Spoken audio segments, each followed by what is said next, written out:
Hi guys, I am going to be reading Giraffes Can't Dance by Giles, Andreae, and Guy Parker Rees.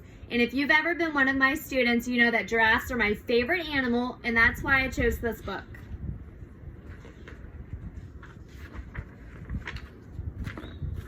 Gerald was a tall giraffe whose neck was long and slim, but his knees were awfully crooked and his legs were rather thin. He was very good at standing still and munching shoots off trees, but when he tried to run around, he buckled at the knees.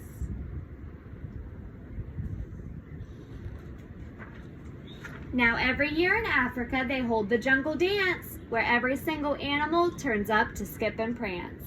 And this year when the day arrived, poor Gerald felt so sad, because when it came to dancing, he was really very bad. The warthogs started waltzing and the rhinos rock and rolled. The lions danced a tango that was elegant and bold. The chimps all did a cha-cha with a very Latin feel, and 8 baboons then teamed up for a splendid Scottish reel.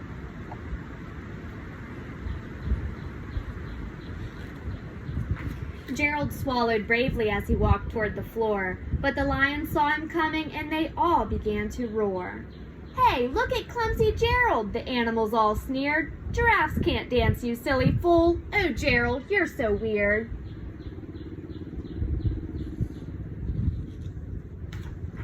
Gerald simply froze up. He was rooted to the spot. "You're right," he thought. "I'm useless. Oh, I feel like such a clot." So he crept off from the dance floor and he started walking home. He'd never felt so sad before, so sad and so alone. Poor Gerald. Then he found a little clearing and he looked up at the sky. "The moon can be so beautiful," he whispered with a sigh. "Excuse me," coughed a cricket, who had seen Gerald earlier on, "but sometimes when you're different, you just need a different song."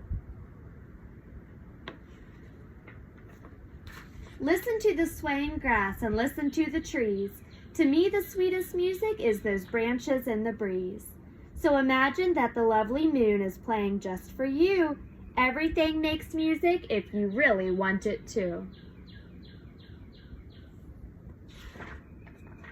With that, the cricket smiled and picked up his violin. Then Gerald felt his body do the most amazing thing. His hooves had started shuffling, making circles on the ground. His neck was gently swaying and his tail was swooshing round.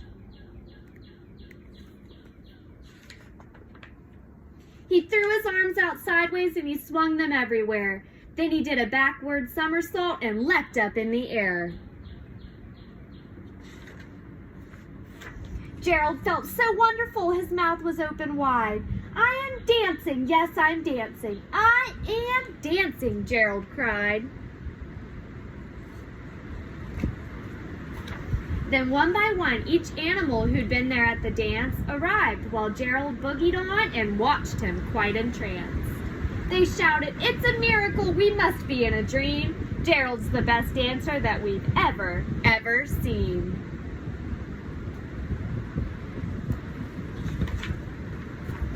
"How did you learn to dance like that? Please, Gerald, tell us how." But Gerald simply twirled around and finished with a bow.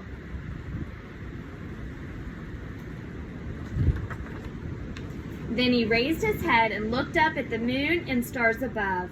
"We all can dance," he said, "when we find music that we love." The end. I hope you guys like that book and I hope to see you all soon. Bye, guys.